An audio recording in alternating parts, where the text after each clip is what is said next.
Olá, sejam todos e todas muito bem-vindos e bem-vindas ao Antropolis, esse podcast feito com muito carinho por uma equipe de professores e pesquisadores ligados ao Departamento de Antropologia da Universidade Federal de Pelotas. Eu sou Guilherme Aderaldo, anfitrião responsável por esse episódio, no qual a gente teve a honra e a alegria de receber a pesquisadora e professora Érica Peçanha do Nascimento, reconhecida pela sua extensa experiência de pesquisa sobre a cena das produções culturais periféricas na cidade de São Paulo e que mais recentemente viveu a experiência de supervisionar o projeto Democracia, Artes e Saberes Plurais, uma iniciativa muito inovadora desenvolvida pelo Instituto de Estudos Avançados da USP e que teve como foco a ampliação das formas de acesso, interlocução e permanência dos estudantes e pesquisadores oriundos de contextos periféricos na USP. Já aproveito então para dizer que as referências mencionadas durante a conversa estão todas contidas na descrição do episódio e também nas nossas redes sociais,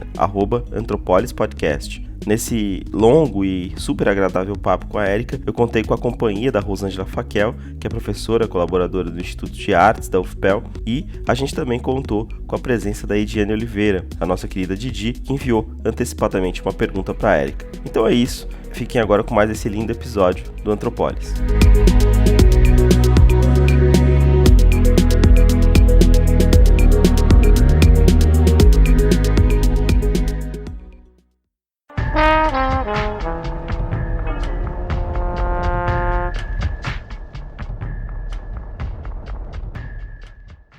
Bom dia, boa tarde, boa noite, né, para todos e para todas aí que estiverem nos escutando, dependendo da hora em que nos escutam, né? Eu sou Guilherme Aderaldo, anfitrião desse episódio do Antropolis, no qual a gente vai conversar com uma colega que eu admiro muito e que é uma referência, né, obrigatória para qualquer pesquisa, né, que busque refletir aí seriamente a respeito da relação entre populações periféricas e as produções culturais, intelectuais e epistêmicas, né, sobre o mundo contemporâneo. Estou falando aqui da Érica Peçanha, que é antropóloga e pesquisadora com doutorado e com pós-doutorado recém-concluído aí na Universidade de São Paulo. A Érica é autora, né, e também organizadora, né, de trabalhos importantíssimos nessa área, né, valendo aqui destacar o livro Vozes Marginais na Literatura, acho que é de 2008, e duas coletâneas, né, que são a Polifonias Marginais, que ela organizou em parceria aí com outro colega querido, o Mário Medeiros, a Lúcia Tenina e a Ingrid Rapke, e também essa coletânea mais recente, né, sobre a qual a gente vai falar um pouquinho hoje, que é Narrativas Periféricas entre Pontes, Conexões e Saberes Plurais, né, que já é parte da atuação da Érica no projeto Democracia, Artes e Saberes Plurais, né, o DASP, que foi desenvolvido aí por uma equipe de pesquisadores, né, e estudantes no Instituto de Estudos Avançados, né, no IAA da Universidade de São Paulo, onde a Érica fez aí, concluiu recentemente uma experiência de pós-doutorado, né, sobre a qual a gente vai conversar um pouco ao longo desse papo de hoje, né. Bom, para conversar com a Érica, então, hoje eu vou contar com a presença da Rosângela Faquel, colega pesquisadora também, professora, do Instituto de Artes da Universidade Federal de Pelotas, que está participando aqui pela primeira vez do programa. Tudo bem, Rosângela? Como é que você está? Oi, Guilherme, tudo bem? Estou muito feliz de estar aqui agora, né? Foi uma alegria esse convite para poder conhecer, então, eu pessoalmente e digitalmente a Érica, que é uma referência, já começo dizendo, né? Durante o meu trabalho enquanto professora na área da literatura, usamos vários artigos e o livro da Érica é uma referência para pesquisar a literatura, né? Literatura contemporânea. Então, estou muito feliz de poder estar aqui hoje para a gente fazer essa conversa. Obrigada pelo convite. Bom, e agora então eu vou aproveitar já para dar as boas-vindas à Érica. Enfim, seja muito bem-vinda aqui no nosso podcast, Érica. Sempre foi uma ideia nossa trazer você aqui e finalmente isso se concretizou, então é uma honra muito grande te receber com a gente. Tudo bem? Como é que estão as coisas aí? Oi, gente, bom dia, boa tarde, boa noite. Quem está nos ouvindo também.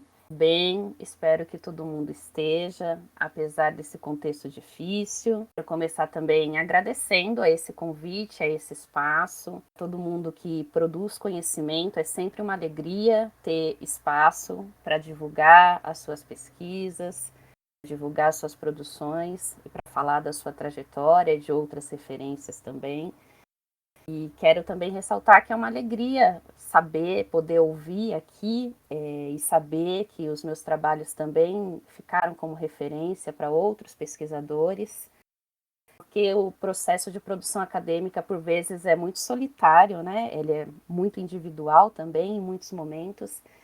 Então, por mais que o objetivo seja fazer o conhecimento circular, né? Muitas vezes a circulação é limitada.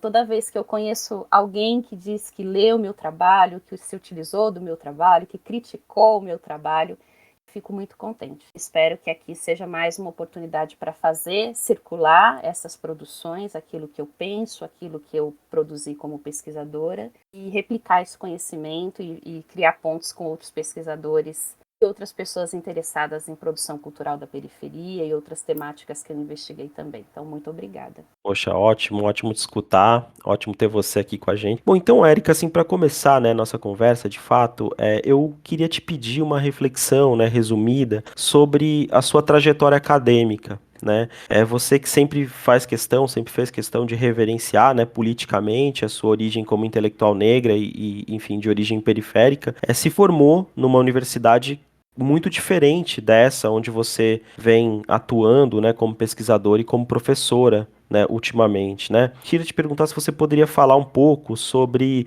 como que você sentiu essas mudanças que foram acontecendo no decorrer do seu percurso intelectual e político no cenário acadêmico, né?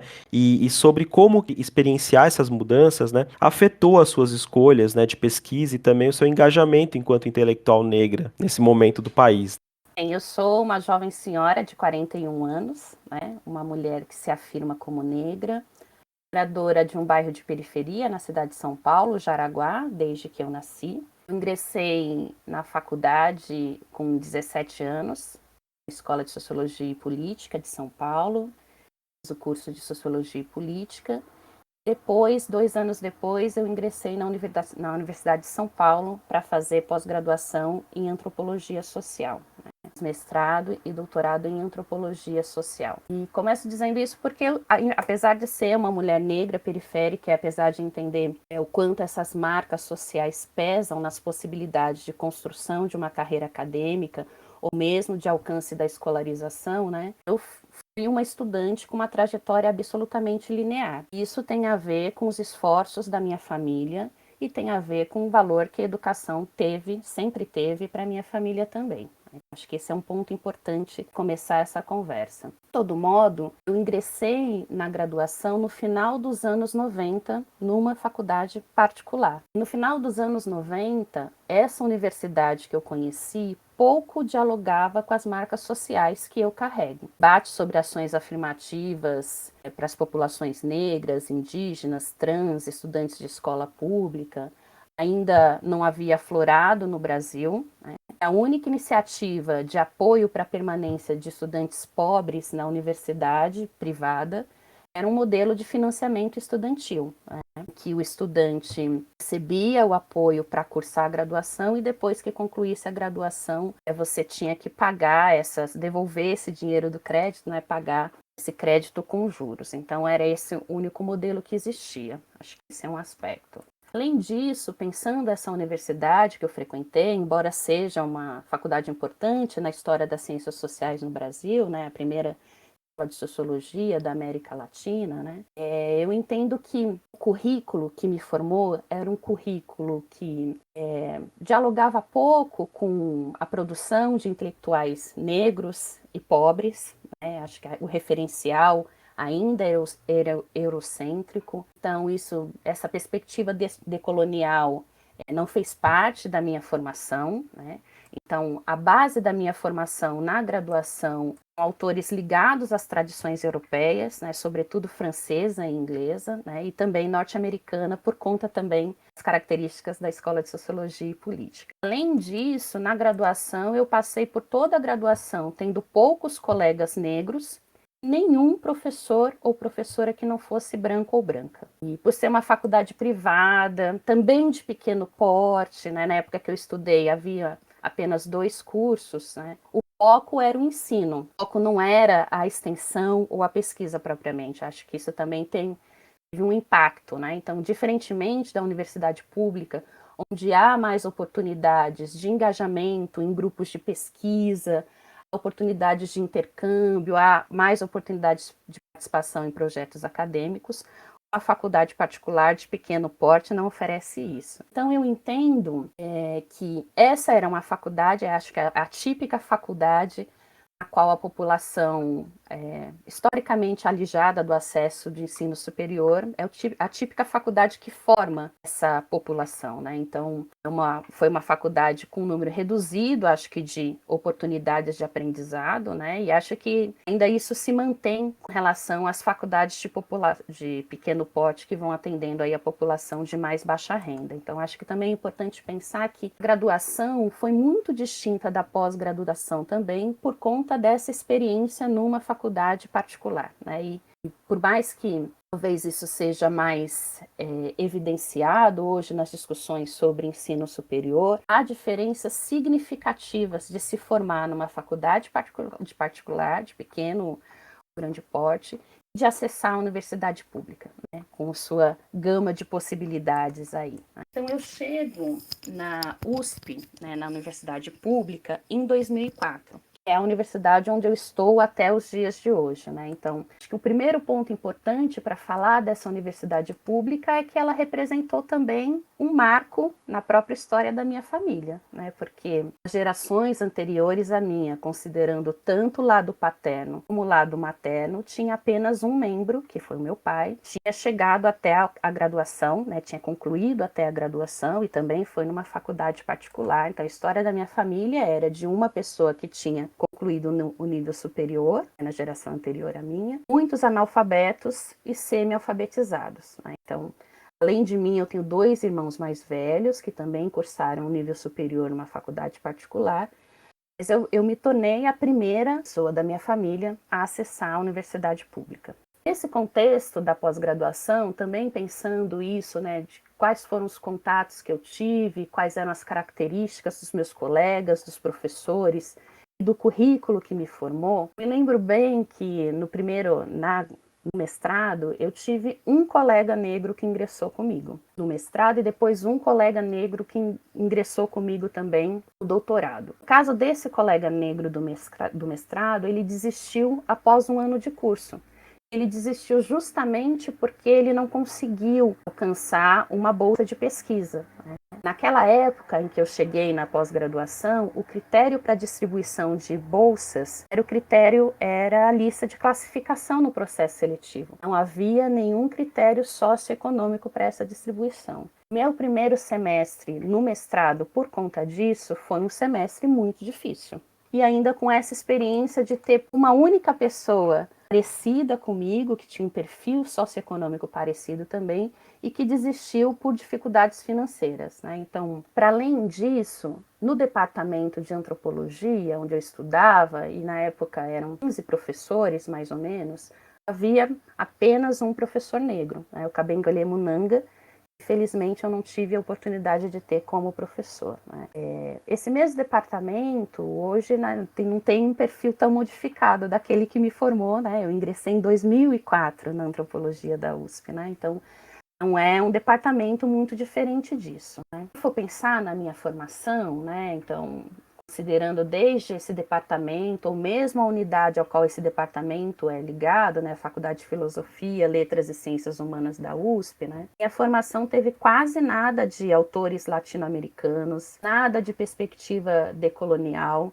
Eu me lembro que a gente parou ali na discussão sobre pós-colonial, né, sobre estudos culturais, né, nada de ensino interdisciplinar, eu acho, muito pouco de incentivo à pesquisa interdisciplinar. Mas essa experiência de chegar à USP e cursar o mestrado e doutorado, como eu anunciei anteriormente, foi muito significativo porque foi ali que, de fato, eu descobri a diferença que faz estar na universidade pública no Brasil. Porque eu tive ali contato com professores que eram também referências bibliográficas de alguns dos temas que eu já tinha estudado na graduação. Segundo ponto que me chamou muita atenção foi um número expressivo de grupos de estudos, né, de projetos de pesquisa, de ensino, de extensão em diferentes áreas. Chamou muita atenção a possibilidade de cursar idiomas, né, outras línguas, né, porque a universidade também oferece isso, baixo custo, as oportunidades de intercâmbio que estavam ali,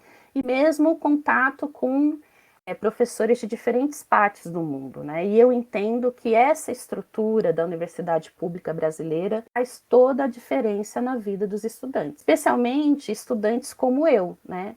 Estudantes que tiveram poucos recursos ao longo das suas trajetórias para investir na formação extracurricular, estudantes que vieram de uma experiência numa uma faculdade particular, por exemplo, ou que cursaram toda a sua trajetória de educação básica, como foi o meu caso, na escola pública, né? Então, eu entendo que foi a pós-graduação, efetivamente, não só por conta da formação que a pós-graduação oferece, mas sobretudo pela experiência da pós-graduação na universidade pública.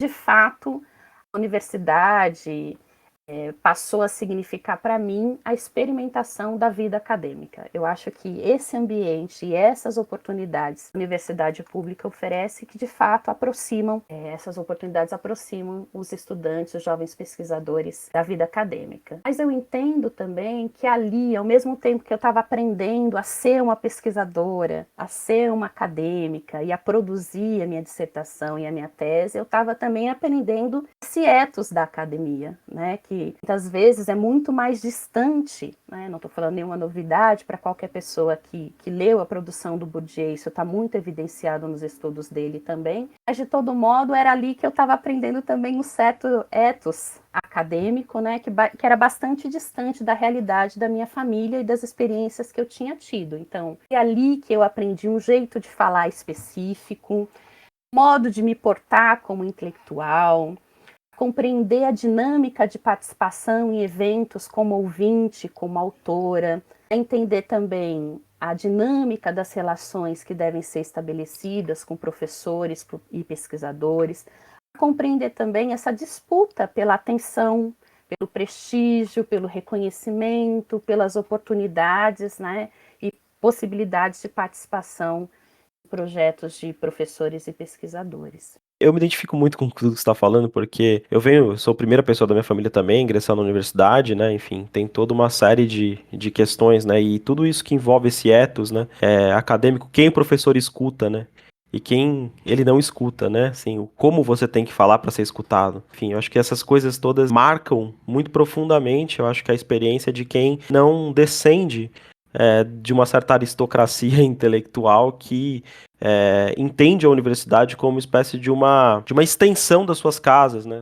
E eu fico pensando que naquela época, assim, nós éramos tão poucos, né, que eu fico pensando, nós fomos muito pouco encorajados a refletir sobre isso, inclusive, né? Então, olhando com distanciamento, eu consigo verbalizar e elaborar desse jeito. Mas no momento em que eu estava experimentando tudo isso, né, a sensação de que eu tinha era, inclusive, que aquele lugar não era para mim, né? Que eu não sabia falar como aquelas pessoas, eu não sabia escrever como aquelas pessoas.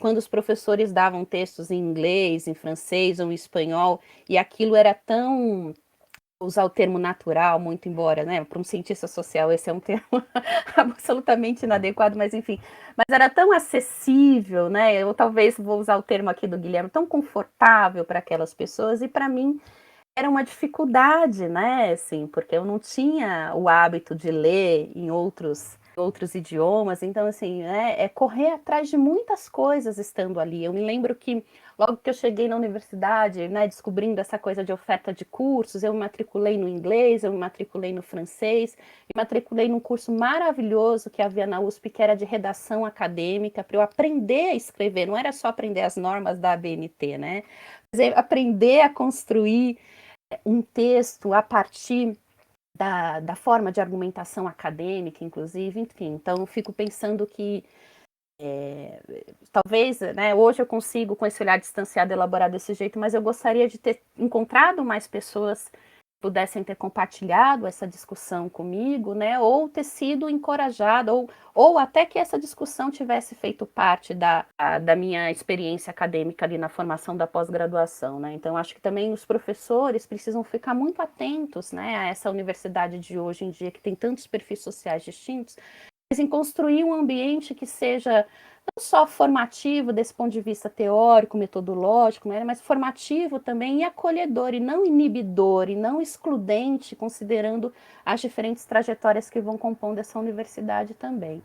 Mas, enfim, falei um pouco aí dessa formação, mas depois dessas experiências, então, eu fiz a graduação de 98 a 2001, né? Então, entro no processo seletivo em 2003 na USP, faço o mestrado de 2004 até 2006, e depois faço o doutorado de 2007 a 2011, né? Defendi em março de 2012, são quase 10 anos aí de conclusão desse doutorado. E depois disso foram muitas experiências de trabalho também ao longo da pós-graduação. Depois da conclusão do doutorado, essa batalha por trabalho também que tivesse relação com essa formação específica na área de ciências sociais. Então, em razão disso, eu prestei um processo seletivo professora contratada na Faculdade de Saúde Pública, na USP, né? Então, eu fiquei um tempo atuando como professora convidada, e depois como professora contratada de fato, mas chego então na Faculdade de Saúde Pública da USP como docente contratada em 2015 e fiquei até 2018. E fazendo esse mesmo exercício aí de reflexão sobre as minhas marcas sociais e essas experiências de formação e de atuação como docente, eu entendo que também quando eu cheguei ali na Faculdade de Saúde Pública, a universidade que se desenhava ali para mim agora como profissional, continuava ainda bastante eurocêntrica ou norte-americana no seu currículo. Na Faculdade de Saúde Pública da USP, nesse período, eu não tive nenhum colega negro ou negra, diferentes departamentos da instituição, né? Mas ali algumas mudanças se anunciavam. Então, a USP tinha adotado a bonificação no vestibular para estudantes negros e oriundos de escolas públicas. E aí eu tive a oportunidade de dar aula para alguns estudantes com esse perfil, né? Além disso, nessa universidade, eu tive um contato muito próximo com o coletivo negro da instituição. Então, essa universidade pública também, em razão desse perfil social diversificado dos seus estudantes, é uma faculdade que tem na sua estrutura também esse outro tipo de representação ou de atuação estudantil, que são os coletivos, e isso faz muita diferença também no ambiente universitário, né? E depois também tive outras experiências como professora substituta em outras universidades. E aí, universidades que são frutas dessas políticas educacionais mais recentes do anos 2000, né, universidades federais, que já foram pensadas, já foram constituídas a partir de uma outra perspectiva. Então, eu atuei como docente do Instituto Federal de São Paulo, num convênio com a Prefeitura de Santo André, para formar um curso de especialização os professores da rede, e nessa experiência, essa experiência foi muito interessante porque eu dei aula para professores da rede pública, alguns deles que atuavam no ensino de jovens e adultos. Atuei também como professora substituta na Unifesp, no campus da Baixada Santista, também para os cursos da saúde, mas já ali uma universidade com estudantes com perfis muito diversificados mesmo, mais diversificado do que eu que encontrava na USP. E para mim, como docente, essa foi uma experiência muito interessante. Percebi já ali, isso ficou muito forte nas pesquisas que eu produzi, acho que isso vai aparecer depois na nossa conversa, mas também nessa experiência docente, eu percebia o quanto que a minha presença, a partir dessas marcas sociais que são muito visíveis, de cor, raça, de gênero, o quanto a minha presença na sala de aula também era importante. E eu ouvi de vários estudantes também que eu era a primeira professora negra que eles estavam tendo, né?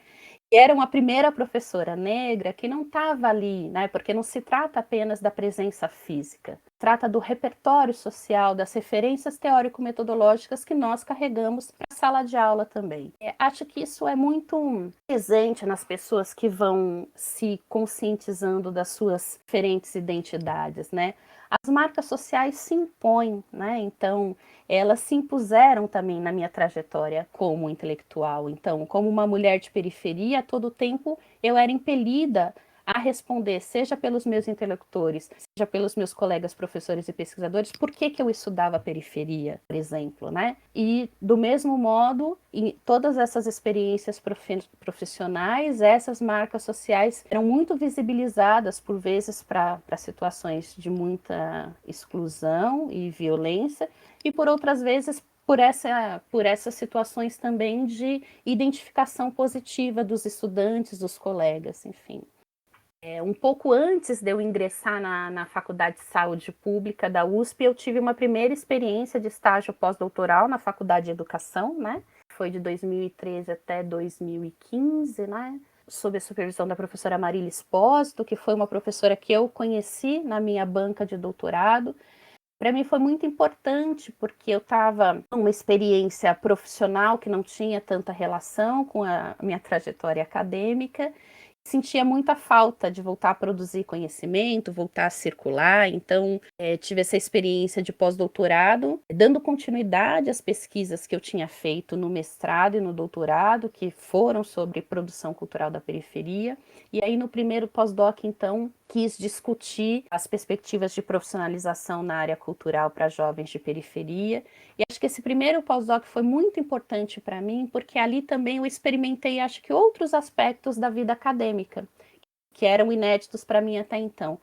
O pós-doc é aqui no Brasil também um tipo de possibilidade de experimentação acadêmica muito aberta, né, que cada programa organiza seu jeito. Lá na Faculdade de Educação, então, eu me engajei num grupo de pesquisa, fui assistente da minha supervisora em 2 disciplinas, né? Na época, nenhum pós-doc poderia ser responsável por disciplina, então fiquei nessa condição de assistente, ajudando a pensar o programa, as aulas, participando das aulas, pensando as avaliações. Mas o que eu experimentei de inédito ali, que para mim foi muito importante, é a possibilidade de fazer parecer, de organizar evento. Então, ao longo de 2 anos, eu dei muitos pareceres para projetos, para revistas acadêmicas, e acho que isso foi muito significativo para mim também naquele ambiente. Ajudei a consolidar o primeiro simpósio de pós-doc lá na USP também. Aí, mais recentemente, também vi outra oportunidade de cursar o pós-doc. Naquele primeiro foi um pós-doc que eu vi o processo seletivo e me candidatei, soube do processo e me candidatei. A segunda experiência que eu tive recentemente, de 2019 a 2021, eu fui convidada a desenvolver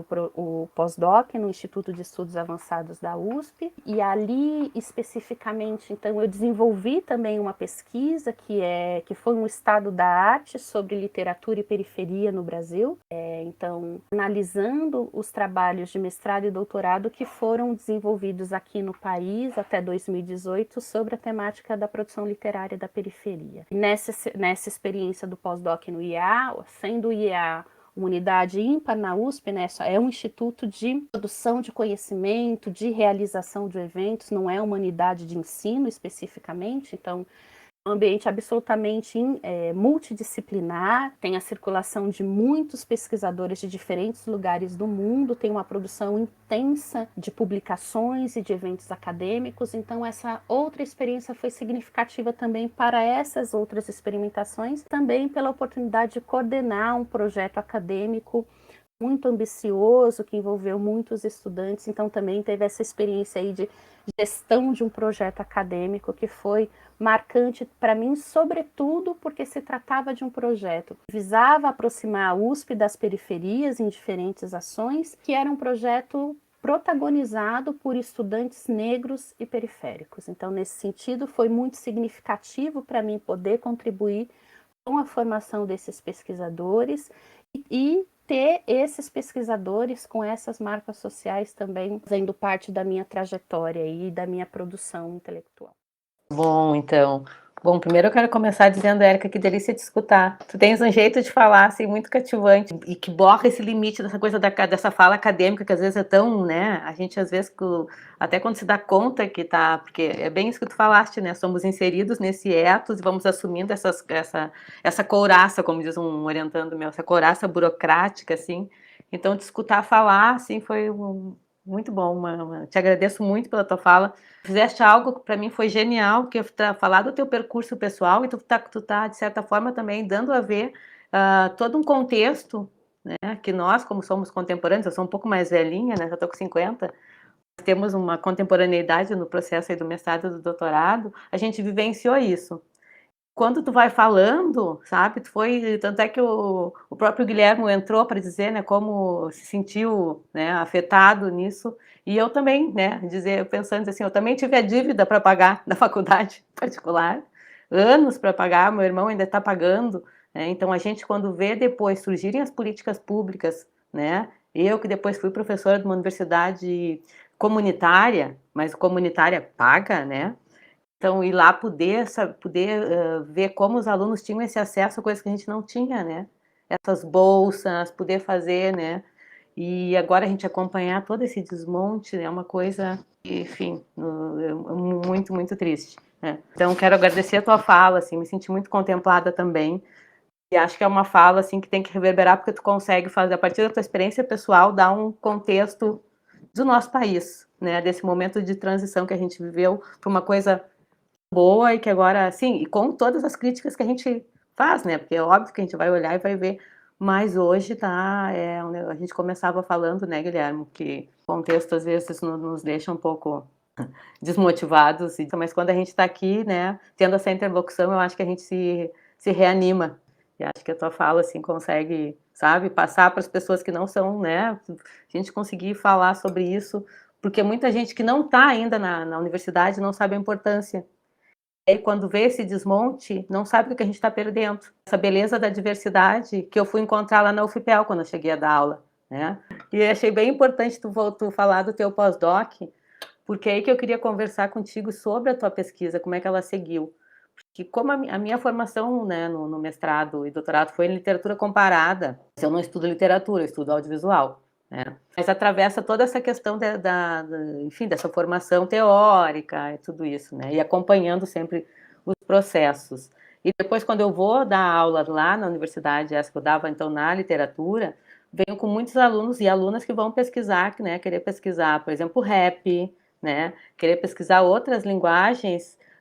E aí a gente tem esse embate na academia também, é uma outra coisa que eu queria também discutir, que é de romper com estes lugares dentro da própria cultura, por exemplo, de uma hegemonia da literatura como sendo o texto escrito que está no livro e tal. Então ali também a gente teve que fazer alguns afrontes nesse lugar, né?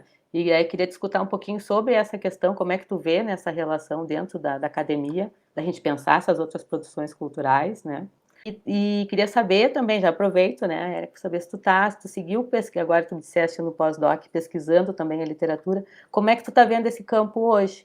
Que eu olho, por exemplo, para a revista do grupo de estudos que tu deve conhecer, o da Regina Del Castanho, né, olho ali para a revista, né, e fico, às vezes, querendo entender um pouco, né, esse contexto da literatura contemporânea, né, como é que a gente está vendo esse surgimento de outras vozes, as vozes que vão então chegar neste lugar da literatura, né, aí fazendo essa marca.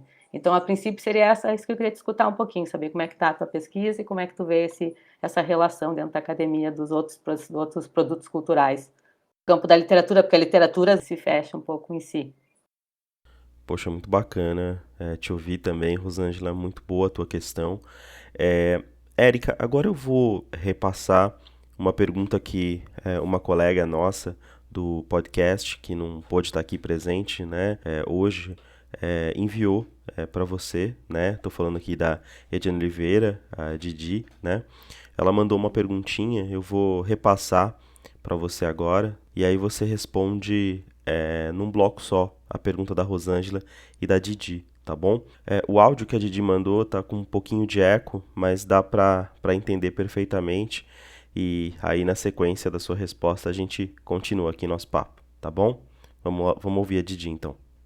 Então, Érica, grande prazer te ter conosco nessa edição do Antropolis. Eu queria falar contigo a respeito do Vozes Marginais na Literatura, que é uma versão revisada aí da tua dissertação, onde tu abordas o movimento da literatura marginal protagonizado por escritores de periferia, né? Algo que foi realmente muito importante, esse trabalho que tu já desenvolveu, muito também reconhecido, né?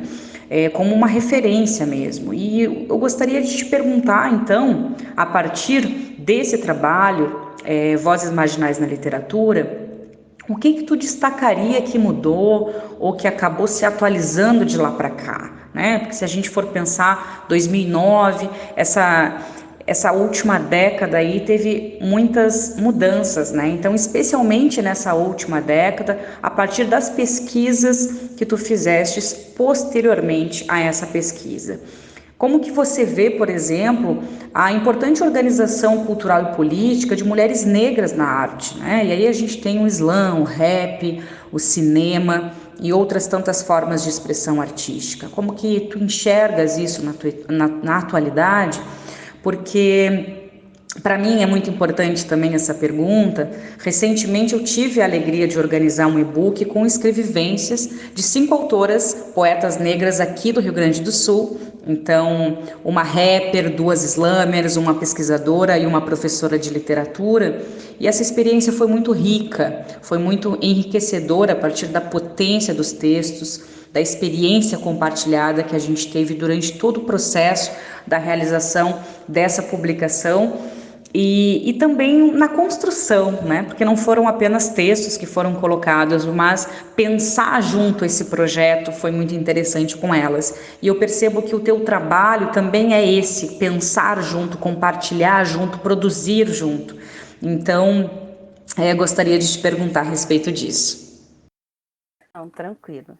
Vamos lá, então. Respondendo a Rosângela e a Didi, acho que é uma oportunidade também de falar da minha produção acadêmica mais relacionada às pesquisas de pós-graduação e pós-doc que eu desenvolvi. Então, são 16 anos que eu já me dedico a essa produção cultural da periferia, né, a partir dos textos, práticas e atuação de coletivos escritores aqui em São Paulo. Então, na minha pesquisa de mestrado, eu busquei discutir a apropriação do termo literatura marginal por escritores da periferia, né, intuito, então, de entender tanto a característica dessa produção, mas também a movimentação literária a partir das margens do urbano. Depois, na pesquisa de doutorado, eu investiguei a primeira década de atuação da Cooperifa, né? Cooperativa Cultural da Periferia, um movimento cultural criado em 2001, na cidade de São Paulo, que tem como principal atividade a realização de saraus em um boteco da Zona Sul paulistana. Aliás, a Cooperifa não surgiu na cidade de São Paulo, né? Surgiu em Taboão da Serra e depois migrou a sua atuação para a Zona Sul paulistana, numa região bastante estigmatizada pela pobreza e pela violência. Aí, já nessa segunda pesquisa, né, o meu objetivo foi entender, então, as estratégias de produção, circulação e consumo cultural desenvolvidas pela Cooperifa. A ideia era partir disso para entender, então, a construção de um discurso sobre periferia, tanto no que se refere ao espaço social, como também no que diz respeito a uma ideia de uma cultura particular, né? E, mais recentemente, a minha pesquisa teve o objetivo de entender, então, de olhar para essa produção acadêmica sobre literatura e periferia. Tive como objeto 73 dissertações defendidas entre 2004 e 2018 sobre a produção literária da periferia em diferentes áreas do saber, né? Então, de modo geral, à exceção desse último pós-doc, que tem esse caráter mais bibliográfico, as demais pesquisas têm em comum um intenso trabalho de campo, né? Com acompanhamento de saraus, de lançamento de livros e debates sobre literatura e cultura da periferia desde 2004, né? E elas também, acho que é importante falar isso até para conversar aqui com a Rosângela, ou para conversar com a pergunta que ela colocou.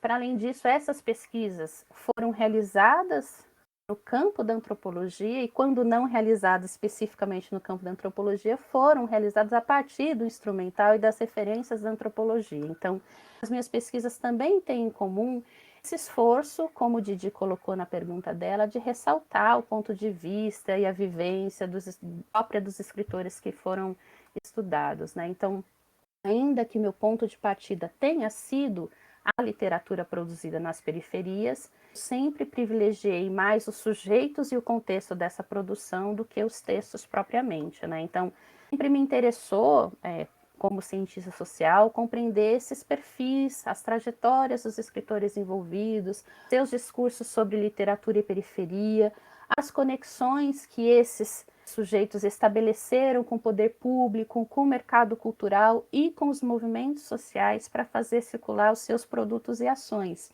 Então, eu sempre fui uma cientista social olhando para a literatura, né, Rosângela? Então, até essas discussões que são mais específicas do campo literário ou campo das letras propriamente, né, são discussões que não necessariamente eu enfrentei.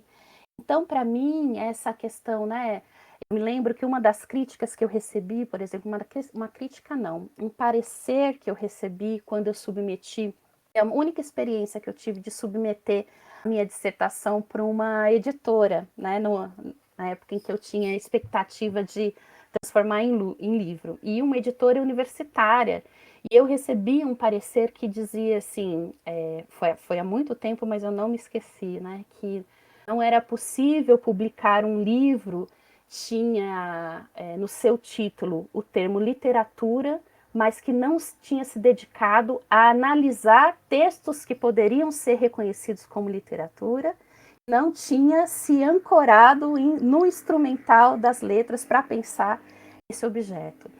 Então, eu diria também que, né, tanto considerando o caráter inovador do tema, né, ou enfim, caráter inovador do tema que eu decidi abordar na minha pesquisa. Então, estou falando isso porque o meu mestrado é de 2004, no momento em que a própria produção literária da periferia começava a ganhar alguma visibilidade. Então, também, todas essas questões, né, embora eu enfrentasse no sentido de tentar construir ali um referencial para pensar essa movimentação, pensar esses textos que têm características tão distintas daquilo que o campo literário, a crítica literária, né, reconhece como literatura, né? Embora isso fosse um desafio para mim, eu acho que eu fui respondendo ou enfrentando esse desafio com o instrumental e com o referencial das ciências sociais, né? E até com as próprias perguntas que me interessavam mais a responder, né? As perguntas que me interessavam a responder, que eram essas mais ligadas a perfis, trajetórias e conexões, né? De todo modo, eu me sinto muito confortável em dizer também que acho que, e aí já fazendo uma relação com a pergunta que a Didi colocou também, né? Então, o meu livro, Vozes Marginais da Literatura, então ele foi publicado, apesar desse primeiro parecer aí, ele foi publicado na coleção Tramas Urbanas, que também foi uma coleção muito importante para pensar produção cultural e ativismos periféricos no Brasil. Então, uma coleção teve 3 volumes, né? Acho que são tem pouco mais de 30 títulos. São títulos escritos por autores negros periféricos, sendo eles ativistas, artistas ou intelectuais, pensando essa produção coletiva das periferias e favelas. Então, meu livro foi publicado em 2009. Não é uma versão muito modificada da minha dissertação, ela tem um prefácio, um pós-fácio e um capítulo complementar contextualizando ali os 3 anos que separaram a defesa da dissertação da publicação do livro. De todo modo, é um livro que olha, então, para um contexto em que o próprio fenômeno se organizava aqui no Brasil, né? Então, que o próprio projeto estético desses escritores se constituía. E eu fico pensando que nem o meu prognóstico mais entusiasmado, acho que poderia antecipar o crescimento e a própria heterogeneidade desse fenômeno da produção literária das periferias. Então, eu entendo também, assim, tentando juntar as duas perguntas, que essa produção mais recente, acho que tem questões que se colocam quando a gente pensa a literatura contemporânea, né? Essas fronteiras, texto com outras formas literárias, né? Texto escrito com outras formas, para além de, mas de todo modo tem um aspecto que essa produção literária da periferia acho que foi colocando também para pensar a produção contemporânea, né? Que de modo geral eu entendo também na tradução a tradição dos estudos literários é sempre um objeto mais marginalizado, né? Tem menos produções voltadas a isso, tem menos disciplinas que enfocam essas produções mais propriamente, tem a ver com a própria característica do campo também, né? De todo modo, eu entendo que a produção literária da periferia contribui para pensar a literatura contemporânea, não só pensando as fronteiras, as diferentes referências que podem constituir texto literário, mas, sobretudo, por conta do perfil social dos escritores, e aí perfil social aqui respondendo muito como cientista, né, e juntando com outra resposta que eu dei, um perfil que traz também outras referências estéticas à sua produção, né? Então, nesse caso, a gente está falando de uma literatura que também se faz viva nos corpos dos escritores e poetas, por exemplo, que circula não apenas a partir do livro, do texto impresso, mas circula nas performances de slams e saraus, circulam a partir de CDs de poesia e de vídeos de poesia, por exemplo, circula pensando também a constituição de pequenas editoras, né, nesses circuitos que vão se formando nas periferias e favelas também, enfim. Então, acho que tem outras contribuições aí que o próprio fenômeno coloca e que desafia a crítica literária e os estudos literários a pensarem também as suas próprias referências para considerar aquilo que é ou não literatura, ou pior do que isso, considerar aquilo que é ou não boa literatura, né? Então, acho que tem esse aspecto. Mas, enfim, pensando naquilo que mudou, que é do início das minhas pesquisas para agora, acho que imediato eu diria que é o acúmulo de centenas de publicações de escritores periféricos, centenas, né? Inclusive com um grande número também de um acúmulo de crítica acadêmica, acho que a minha pesquisa mais recente demonstra isso, 73 teses e dissertações sobre o tema, acho que é um número expressivo, produção acadêmica sobre isso, sem contar assim, os números especiais de revistas importantes. A Revista de Estudos de Literatura Brasileira, por exemplo, já dedicou 4 ou 5 edições para falar sobre essa produção literária, né? Mas não foi a única. Então, um número significativo também de estudos, de crítica literária ou de reportagens em periódicos, em programas de TV. Outro aspecto, evidentemente, também é a multiplicação de saraus e, mais recentemente, o surgimento dos slams compondo também esse fenômeno, né? Um outro aspecto, acho que a própria disputa em torno da ideia do que é literatura periférica e o que é cultura da periferia, ou mais do que isso, uma profusão de termos a dar conta desse fenômeno. Então, a época que eu estudei, né, a visibilidade era do termo literatura marginal, depois surgiu a classificação de literatura da periferia ou literatura periférica e outras, literatura suburbana, literatura hip hop, rua, literatura divergente, né? Uma série de classificações feitas por estudiosos ou pelos próprios escritores para tentar dar conta desse fenômeno. E um outro aspecto importante também, que foi aparecer na minha pesquisa, na primeira pesquisa de pós-doc, é a criação de editais públicos e de políticas públicas específicas também para dar conta dessa produção cultural da periferia, não só da literatura, né? Um outro aspecto que tem a ver também com a pergunta que a Didi coloca, que é a ampliação da participação de mulheres e de pessoas LGBTQIA+, também, né? Em trabalhos autorais e nos eventos literários relacionados a esse fenômeno da produção literária da periferia, né? Acho significativo também esse espraiamento das obras, das intervenções literárias, assim, com a marca da periferia, além do contexto paulistano, que foi o contexto que eu estudei também. Então, o que eu tenho mais gostado de conhecer nos últimos anos são as publicações, os coletivos, os saraus e as intervenções que estão sendo realizadas em outras cidades, né? Então, que eram desconhecidas por mim, né? Então, eu entendo nesse contato com outras produções e intervenções, eu entendo também que esses outros coletivos e outros escritores de outros territórios ajudam a expandir os referenciais estéticos também, e as experiências discursivas dessa literatura, porque a periferia de Salvador ou a periferia de Porto Alegre, por exemplo, é distinta da periferia de São Paulo, né? Então, e aí, conectando também com a pergunta da Didi, fico pensando, né, era uma crítica muito recorrente, foi uma crítica ao meu trabalho também, e era uma crítica muito recorrente no contexto do sarau de periferia, essa ausência das mulheres, né, da participação das mulheres, livros autorais de mulheres. Então, as mulheres, num primeiro momento, quando conseguiam publicar na coletânea de outros escritores, né? Então, é um fenômeno também que as mulheres muitas vezes ficam tratadas ou classificadas como musas, como primeiras damas, né? Então, tem ali esse lugar aí de esse papel secundário e sempre subordinado aos seus parceiros no contexto da atuação cultural. Então tem uma mudança, mais recente mesmo, de uns 10 anos para cá,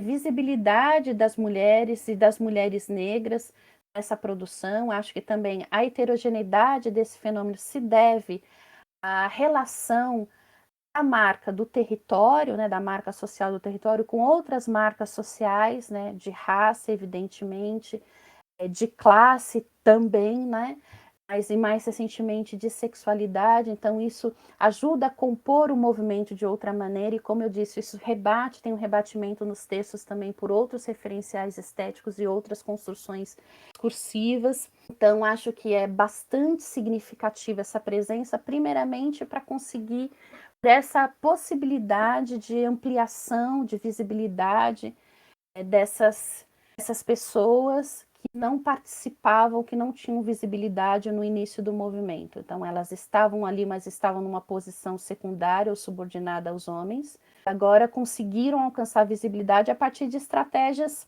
de ações também muito específicas, como a criação de editoras ou com a criação de livros específicos para dar vazão à produção de mulheres negras, por exemplo, ou só de mulheres, né? Com a criação de coletivos com esse perfil também.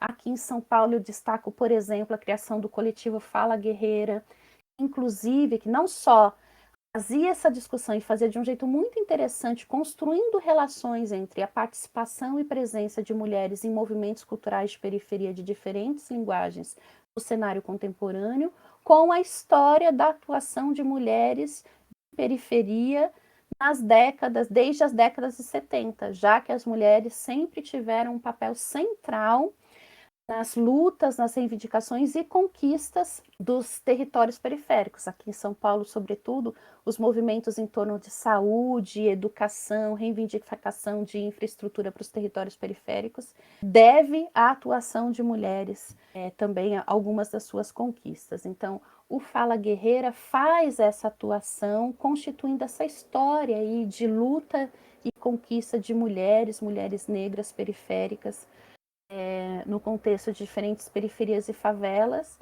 Produzir um jornal pensando não só essa história, mas a produção cultural e a produção intelectual de mulheres também. Então, estou citando esse exemplo, posso citar um outro ligado à literatura, que é o Coletivo Mijiba, organizado pela Elisandra Souza, entre outras escritoras negras, que tem esse papel de editar obras só de mulheres, e já organizou também publicações específicas de mulheres negras. Então, fico pensando que as principais contribuições, uma delas é essa de contribuir para a diversificação do perfil de quem participa, quem compõe, quem tem visibilidade nesses movimentos de periferia. E o segundo, obviamente, é essa diversificação também do discurso literário a partir de outros referenciais, né? E essas mulheres ou que as pessoas LGBTQIA+, vão trazer. É um referencial de experiências sociais, mas não só, né?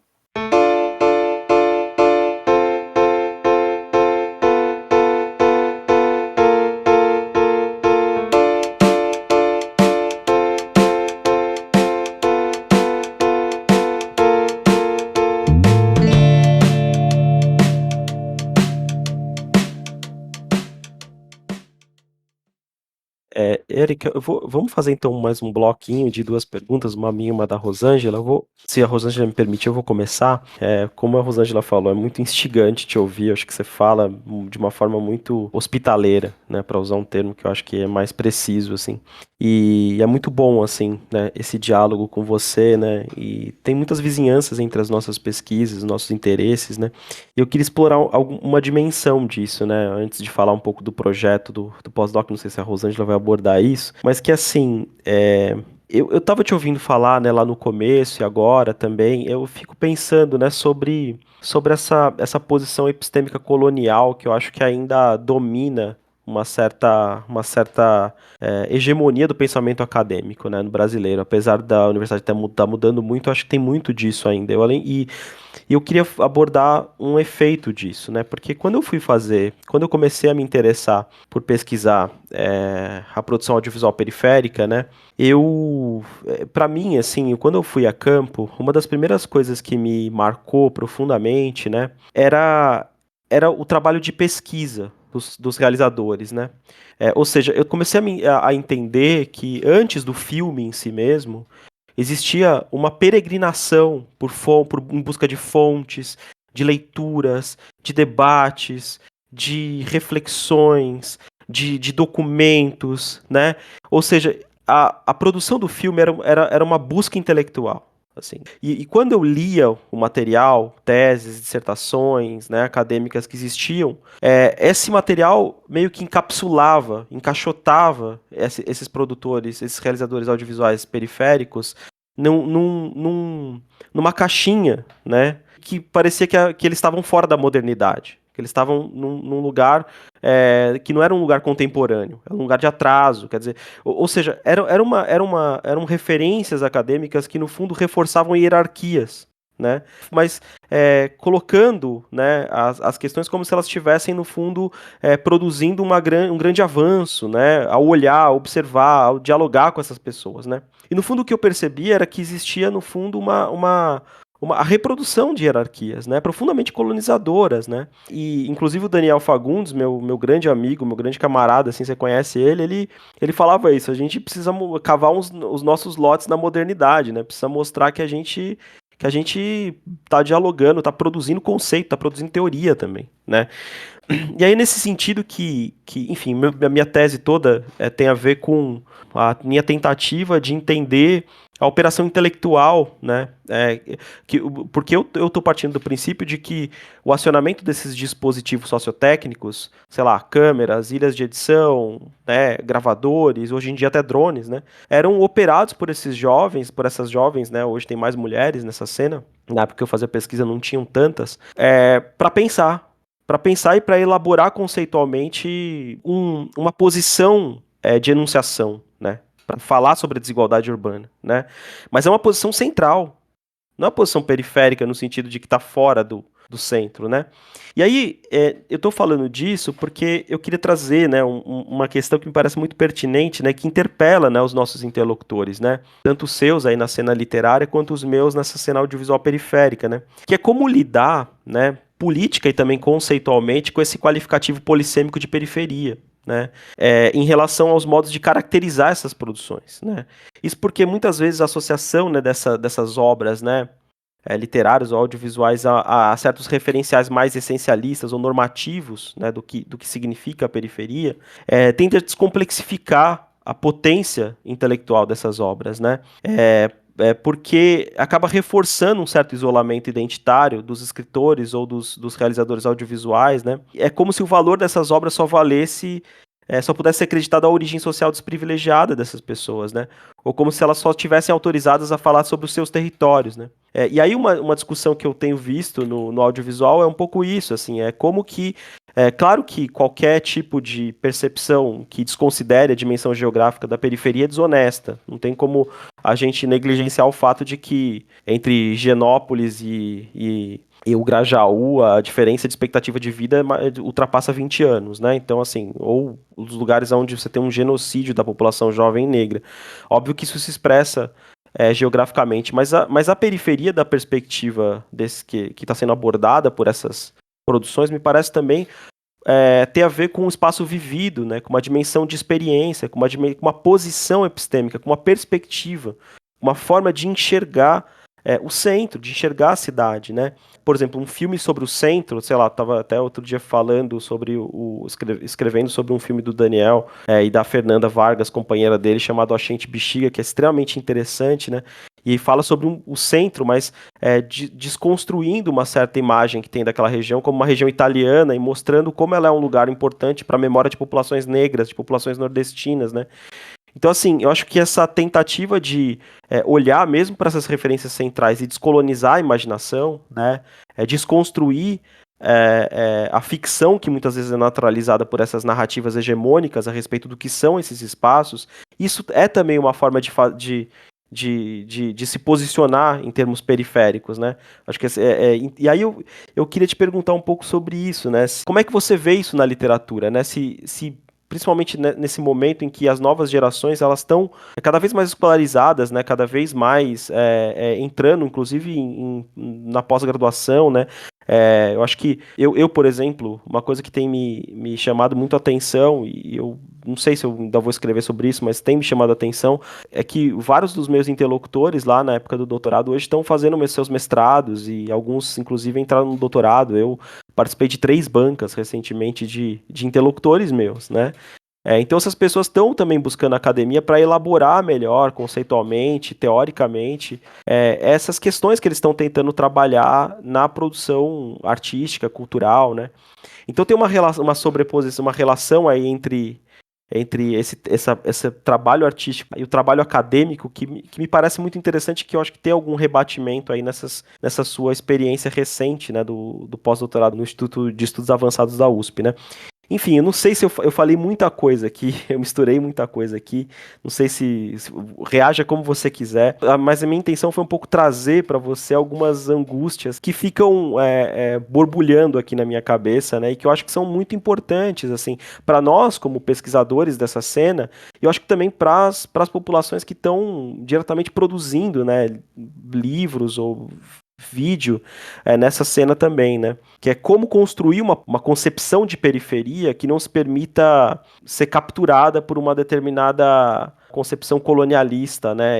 Que reforce hierarquias ao invés de desconstruí-las, né? Ou de problematizá-las, né? Assim, acho que essa é a questão que eu queria te trazer.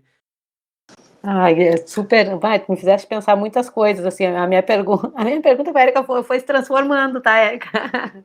Porque eu ficava pensando já, né, em fazer também nessa aproximação, né, de pensar a cultura de uma maneira polissistêmica, né, essas relações entre o fazer da literatura e os outros fazeres, como eles se colocam. E nisso vem um pouco uma ideia que eu queria trocar com a Érica. Fiquei muito, quando assim a gente combinou de fazer, né, a entrevista contigo, aí fui revisitar assim, um pouco dos teus textos que eu já conhecia, que eu tinha usado. Isso aí que eu queria te dizer, né? Tu não vai lá na crítica da teoria literária, mas a teoria literária vai no teu trabalho. Então tu está sendo inserido nos estudos literários, né, para falar. E aí tem uma das coisas que eu também fiquei pensando agora com a fala do Guilherme, que é isso, né, de pensar o quanto essa produção, essa, né, que vai, enfim, e aí eu fico pensando nessa adjetivação também, né, sempre que a gente coloca um adjetivo em algum termo, a gente mantém, né, a gente mantém a literatura, e a gente vai falando, a literatura é periférica, e a literatura fica ali naquele lugar, né.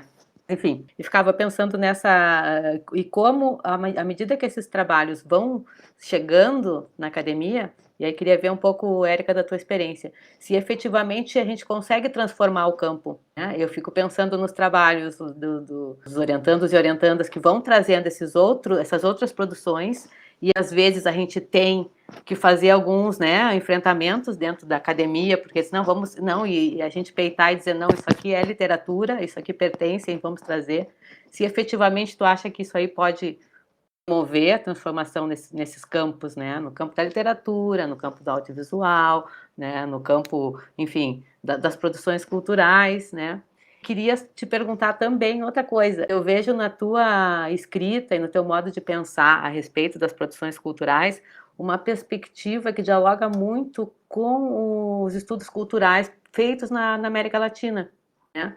E aí te digo especificamente, assim, um amigo querido, que é o Eduardo Restrepo, ele que desde uma vez que eu li no texto, os primeiros textos dele que eu li, que ele fazia uma diferença entre estudar cultura e fazer estudos culturais. Ele dizia então que fazer estudos, que só estudar cultura não define como estudos culturais, porque os estudos culturais eles são atravessados por uma intenção política, né? Então acho que tu tens uma aproximação muito com esse pensamento, né, com esse fazer latino-americano. Eu queria saber se tu transita com algum desses autores.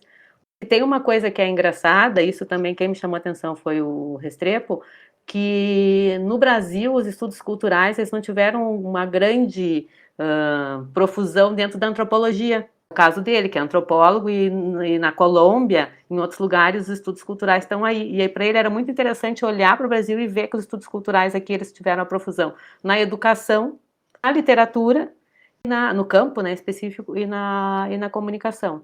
Então aí fica mais uma curiosidade, assim, de entender de saber como é que tu transita por aí. Mas voltando lá pro que o Guilherme nos provocou, acho que foi muito interessante, Guilherme. Quando tu falava, eu me lembrei de uma entrevista que eu li há pouco da Lucrécia Martel, sobre a qual eu estou fazendo um trabalho com os colegas, pesquisando justamente essas questões desse imaginário colonial lá na Argentina, que é um outro negócio muito doido, né? E ela falou uma coisa que eu acho que contempla um pouco a nossa conversa, que ela vai dizer o seguinte: eu estou ansiosa por ver um filme da vila que fale da classe média. E aí, quando tu falaste disso, né, porque às vezes fica isso, né, parece que a pessoa fica obrigada a falar só sobre um contexto, a falar só sobre o que as pessoas esperam daquele estereótipo, né, e quando a Lucrécia Martel faz essa fala, que é sempre, ela faz umas falas muito instigantes e provocativas, eu acho que ela pega e chacoalha um pouco essa classe média, branca, latino-americana, né, que está nesse lugar de apontar e de falar, e ter opinião sobre tudo e sobre todos e todas e todes, né, e ela faz esse contraponto, e acho que é um pouco também o que eu gostaria de ver, né? Que as câmeras se voltassem para esses outros lugares e para mostrar esse olhar, como é que esse olhar vê, né? Enfim, da câmera, da literatura, tudo isso para fazer então essa ponte, Érica, com a provocação com essa fala do Guilherme, que me instigou tanto, de pensar esse campo cultural assim, né, de uma maneira expandida, que também é outra palavra que eu gosto, de como tu vê essa repercussão dessas produções dentro da academia, né, para além de enquanto objetos de pesquisa, que aí fica né, uma outra situação.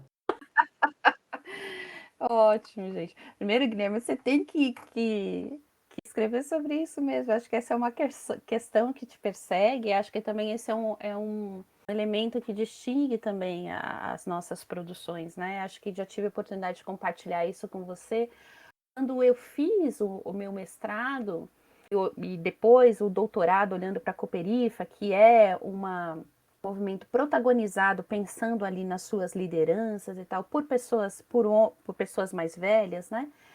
E que tem até o ensino médio, né? Então, eu lidei com um perfil de sujeitos que é diferente dos sujeitos com os quais você lidou no audiovisual, né? Então, essas questões que te provocam tanto, Guilherme, eram questões que talvez tenham sido enfrentadas no meu trabalho, porque ali eu lidava com um perfil muito específico, né? No mestrado, majoritariamente homens, ensino médio completo, negros, e que moravam aqui no contexto de São Paulo, né? Depois, enfim, esse campo foi se modificando, como já apresentei aqui. E aí, essa questão do perfil é uma questão muito interessante a ser enfrentada, né? Porque a gente também, quando fala do perfil desses produtores culturais, também está falando de um conjunto de transformações pelas quais a própria periferia passa também. A heterogeneidade de trajetórias tem a ver com essas mudanças que vão acontecendo no próprio contexto da periferia, né? Então, a gente só tem a possibilidade de falar agora de produtores de cinema ou de literatura que graduados e pós-graduados também, porque o país passou por uma série de mudanças estruturais, por um conjunto de políticas públicas que permitiu a essa população moradora de periferia alcançar o nível superior, né, como a gente começou conversando aqui, também com a apropriação da técnica ou por uma formação que passa também pela atuação de uma série de ONGs e de projetos sociais, né? Então, pensar que passa também por políticas públicas de cultura, então o fato de ter recursos, ter equipamentos melhores também tem a ver com isso, então a gente está falando desse conjunto de transformações, né? Mas então, Guilherme, escreva muito sobre isso, né? E pense também, acho que de forma comparativa, com esses trabalhos que foram feitos em outras épocas, enfim, que lidaram com trajetórias que são distintas. Todo mundo acho que tem um ponto que nos aproxima, né? O Guilherme fala no trabalho dele que esses sujeitos produzem a cidade também, né? Então, acho que, em alguma medida, o meu trabalho vai falar dessa, ao pensar a produção de discursos sobre periferia, vai falar sobre a produção da periferia, propriamente, né? Seja no nível discursivo, seja também nesse nível empírico, né? De transformações que tem a ver, por exemplo, com a presença de uma série de coletivos e movimentos culturais, né? Então, produção em variados sentidos, né? Acho que tem um aspecto importante, né? Assim, a essa resposta também. Eu vou me estender sobre ela, pensar que periferia é essa que circula nos diferentes discursos e que talvez implicações isso tenha para a produção acadêmica também. Acho que tem um aspecto que a gente não pode perder de vista, é que, no meu caso, estou falando de literatura, Guilherme fala de cinema, mas tem uma série de outros pesquisadores que vão lidar com coletivos de dança, de teatro também. Mas tem um aspecto que é pensar que é a produção artística, né? Então, acho que tem um primeiro ponto da provocação, que é, no meu caso, respondendo aqui como literatura, mas a gente pode fazer esse exercício para outras linguagens, né? Toda vez que a gente fala de literatura, a definição de literatura que me interessa é essa que pensa que mesmo quando não se trata de textos, de obras que vão se ater a questões morais, éticas ou políticas, literatura é uma representação que interpreta, organiza aspectos da realidade social, né? Ela não tem papel específico de informar, né? Ela não tem o papel que uma produção acadêmica tem, por exemplo, de interpretar a realidade social ou descrever a realidade social. Então, esse não é o primeiro papel da obra artística, né? Então, é preciso considerar também quais são essas especificidades. E no caso da obra artística, tem outras questões, né? A subversão, o divertimento, o entretenimento, a sensibilidade, essa dimensão da fruição estética por si mesmo, né? De todo modo, ainda que seja uma obra artística, né, um objeto artístico, a arte também carrega consigo uma série de marcas históricas, convenções, construções culturais. Então, nesse sentido, qualquer produção artística, adjetivada ou não, produzida por sujeitos historicamente marginalizados ou não, sempre nos dão a possibilidade, como analistas, de pensar, então, os debates e as tensões, pelo menos com relação ao ponto de vista de quem está falando, então os autores ou os produtores culturais, e também com relação ao lugar de onde se ouve, se consome essa produção. Então a gente também tem essa possibilidade de sempre discutir, né? Quem é que está produzindo, qual é o perfil que está por trás dessa produção, quem é que está consumindo, recepcionando essa produção, né? Financiando, legitimando essa produção. Então, pensando aí com o leitor, mercado cultural e academia. Então, acho que nesse sentido, qualquer produção artística nos dá a possibilidade de pensar pontos de contato também com a produção de conhecimento acadêmico, né? Então, um pouco para não cair num discurso também que olha para essas produções de sujeitos historicamente marginalizados a partir do seu valor político ou dos seus desdobramentos, que são esses outros, né? De uma importância histórica ou de uma importância política, né? Então, preciso olhar e consumir essas produções também a partir das suas funções estéticas. Mas, para além disso, concordando aí com o Guilherme e trazendo também aspectos da minha produção acadêmica, quando eu olho e considerando os objetos que eu tomei, né, quando eu olho para essa produção literária da periferia, estou reconhecendo ali, nessa produção também, uma produção de discurso sobre periferia, né? E que periferia é essa? É uma periferia. Então, em torno dessa produção cultural, nas suas diferentes linguagens, né, se organizam debates, disputas também em torno dessas construções, não só sobre periferia, mas sobre cultura, sobre literatura também. Então, fico pensando que reconhecer que esses produtores culturais constroem discursos é entender também que a gente está num contexto em que a academia não é, ou que as universidades não são instituições isoladas e as únicas que têm legitimidade para falar sobre diferentes aspectos da realidade social. Então, há uma disputa de discursos, ou de representações, ou de narrativas, né, a depender da perspectiva teórica que está sendo considerada, mas há aí uma disputa e uma série de tensões também com relação à construção desses diferentes discursos. Né? E olhando para o termo periferia, propriamente, uma discussão que está presente sobretudo no meu doutorado,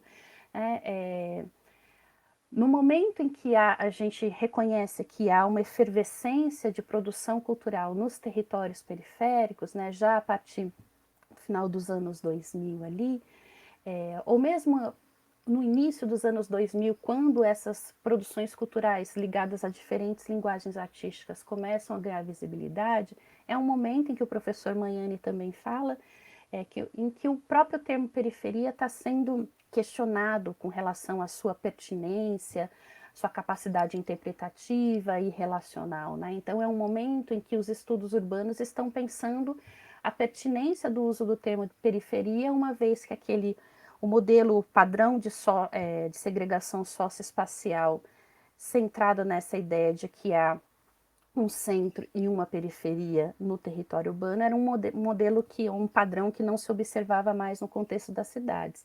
E é nesse momento que os coletivos vão surgir e vão associar suas produções e atuações ao território periférico. E eu entendo, olhando para a literatura especificamente, que nessa apropriação e nessas construções de discursos de diferentes artistas e ativistas, há um alargamento do referencial pensado com relação à periferia, não é apenas geográfico, né?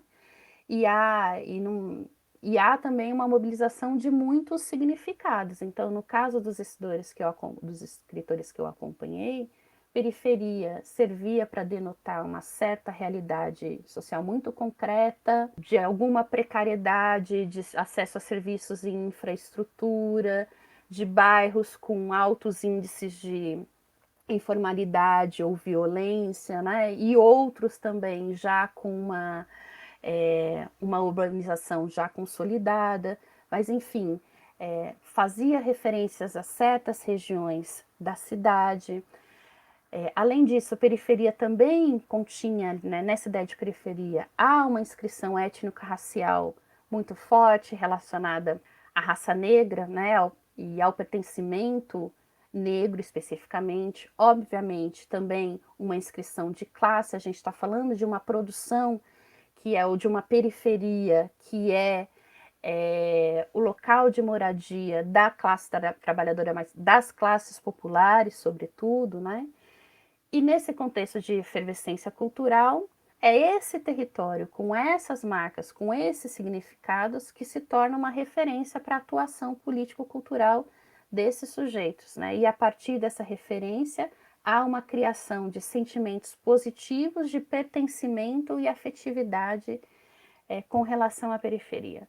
Mais do que isso, nas minhas pesquisas, eu identifiquei também que a própria estigmatização ou associação da atuação desses sujeitos como periféricos é também um vetor da carreira desses artistas e ativistas, né? E é também um vetor para a afirmação da existência de uma cultura da periferia. Então, nesse sentido, eu concordo com o Guilhermo que esses sujeitos não apenas experimentam o território periférico, mas produzem o território periférico a partir das suas representações artísticas e a partir dos seus discursos sobre esse território também, e discursos que não vão aparecer somente no objeto artístico, um discurso que aparece, é construído ou é evidenciado também a partir da atuação pública desses sujeitos, né? Porque são sujeitos que estão, então, se relacionando com o poder público, que estão interferindo na criação de políticas públicas, que são mobilizados por diferentes movimentos sociais, por partidos políticos e também por acadêmicos para trazer à tona seu discurso, as suas reflexões em torno do território periférico, né, e em torno também das suas produções culturais. Agora, tem um outro aspecto sobre o qual eu gostaria de falar, que também no meu trabalho, embora não houvesse um aprofundamento dessa discussão que pensa a produção epistêmica desses produtores culturais, havia ali um reconhecimento do papel desses escritores ou desses produtores culturais com relação à reflexão ou à produção de ideias em torno da sua própria atuação. Então, me lembro que um dos capítulos da minha tese de doutorado, por exemplo, é uma descrição etnográfica de alguns dos eventos que eu acompanhei a partir da atuação da Cooperifa. E ali, na descrição desses eventos, o que eu quis foi enfatizar o quanto as questões que se tornaram questões de pesquisa para mim, para muitos dos meus colegas, ou questões depois que foram trabalhadas a partir do universo acadêmico, são questões que já circulavam e para as quais todos esses sujeitos já tinham alguma resposta e alguma reflexão. Então, pensar, por exemplo, o que define essas produções periféricas, a relação entre arte e engajamento, os sentidos da conexão com outros movimentos sociais e culturais, os próprios conceitos, as próprias noções de centro e periferia, as próprias questões em torno de reconhecimento e legitimação da literatura. Então, são questões, né, não só que circulavam, que ajudavam a politizar a discussão, a situar as demandas desses escritores, desses produtores culturais, mas eu entendo também que são questões para as quais eles construíram respostas e que ajudavam a publicizar os seus discursos e as suas reflexões em torno dessas mesmas questões. Pensando na pergunta da Rosângela, do que se modificou com relação ao campo e com a percussão dentro da academia, há muitos anos, né, eu fiquei falando que eu entendo que eu identifico pelo menos duas grandes contribuições da produção literária da periferia, né, a agenda acadêmica. Acho que a primeira delas é pensar essa diversificação do perfil dos escritores, uma vez que a gente tem a possibilidade de pensar uma produção extensa, variada, e aí também quero dizer que é isso, uma das coisas que esqueci de falar, mas que acho bastante significativa com relação às mudanças que aconteceram no âmbito do movimento da literatura da periferia, é a própria diversificação de temas. Então, é importante dizer isso, né? Não é uma literatura que fala só sobre periferia, é uma literatura que fala a partir da periferia, né? E uma periferia que é bastante heterogênea, não só porque passou por uma série de mudanças, como já anunciei aqui, né? Uma série de mudanças no próprio contexto do território, também porque as periferias têm as suas características a partir da formação das diferentes cidades e estados no Brasil, né? Então é preciso levar isso em consideração também. Então, os temas se diversificaram bastante. Então, além de dizer que é uma literatura sobre a periferia, eu gosto de afirmar que é uma literatura a partir da periferia, que o que esses escritores estão fazendo é trazer as suas perspectivas sociais e os seus pontos de vista a partir das marcas território, raça e classe para a literatura, né? E com isso diversificando também as referências históricas e estéticas para sua produção. Então, mas é importante dizer que essa temática se diversificou bastante. De outro modo, tem essa primeira contribuição, que é a diversificação do perfil dos escritores. Então, são escritores majoritariamente negros, de origem popular.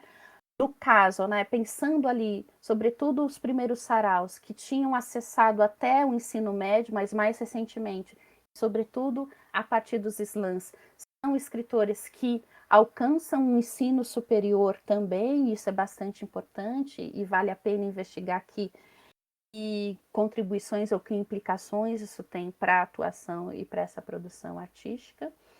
E a segunda contribuição que considero bastante importante também é a própria diversificação do discurso literário que se anuncia a partir dessa produção, né? Então, acho que é pensar nessa possibilidade de acessar, de pensar esses sujeitos, né, como produtores da enunciação, pensar esses textos a partir... Essa é uma literatura onde prevalecem, por exemplo, elementos documentais, biográficos, pensar uma linguagem que valoriza as regras próprias de concordância verbal e de uso do plural, que se aproxima muitas vezes da linguagem falada nas periferias, que explora neologismos, que explora gírias também, né? É pensar uma literatura que não se esgota em textos, como eu disse aqui, e acho que isso é muito significativo também. Então, acho que tem essas duas contribuições que são muito significativas. Mas eu penso também, né, então tudo isso tem um outro rebatimento, que é a possibilidade de revisitar, então, a partir dessas produções, do perfil desses escritores, revisitar essas definições que estão consolidadas, como a gente começou a conversar aqui, né? Então, o que é literatura, né? Como pode ser feita a recepção à literatura, pensar uma série de outras questões, formação de leitores, formação de escritor, as mudanças no próprio campo literário, né? E além disso, olhando para o ambiente acadêmico propriamente, essa possibilidade de renovar a bibliografia dos cursos, né? Incorporando esses escritores e pesquisas sobre essa literatura também nos currículos, isso tem que estar presente, isso é fundamental para pensar a formação de professores, de críticos, de jornalistas, né? Então, fico pensando nessa importância de incorporação dessa produção literária e de estudos sobre ela também nos currículos acadêmicos. Já está seguindo a gente nas redes sociais? Segue lá e acompanhe os nossos conteúdos. @Antropolis Podcast.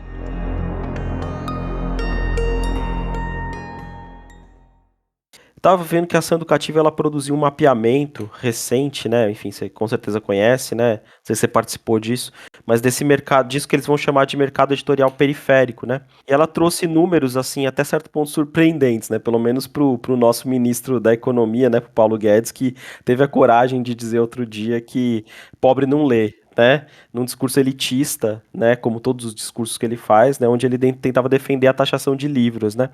E nesse mapeamento da ação educativa, né, é muito interessante porque, com base no recorte que vai ali de 2005 até 2019, essa ONG, né, Ação Educativa, ela constatou, por exemplo, que ela constatou mais de 18 editoras independentes, que nos últimos 15 anos lançaram 375 livros, mais de 275 autores, né? Segundo esses cálculos, né, essa sistematização produzida por eles, né, cerca de 18.500 exemplares foram vendidos, somando algo próximo de 3 milhões e 75 mil reais, né?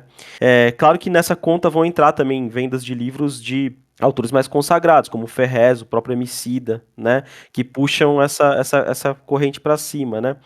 Mas isso é muito interessante, né, porque mostra, né, a dimensão do impacto dessas obras, né, desses autores, né, e dessas autoras no universo editorial e, consequentemente, no imaginário social brasileiro. Né, mostra a força, né, a potência desse impacto em termos não de algo de nicho, mas da sociedade brasileira, como a sociedade brasileira está sendo, tá bebendo dessa fonte de alguma maneira, né? E aí, se a gente somar esses dados, eu estava pensando nisso agora há pouco, né? A demanda recente pela tradução de uma série de autores e de autoras negros e negras, né?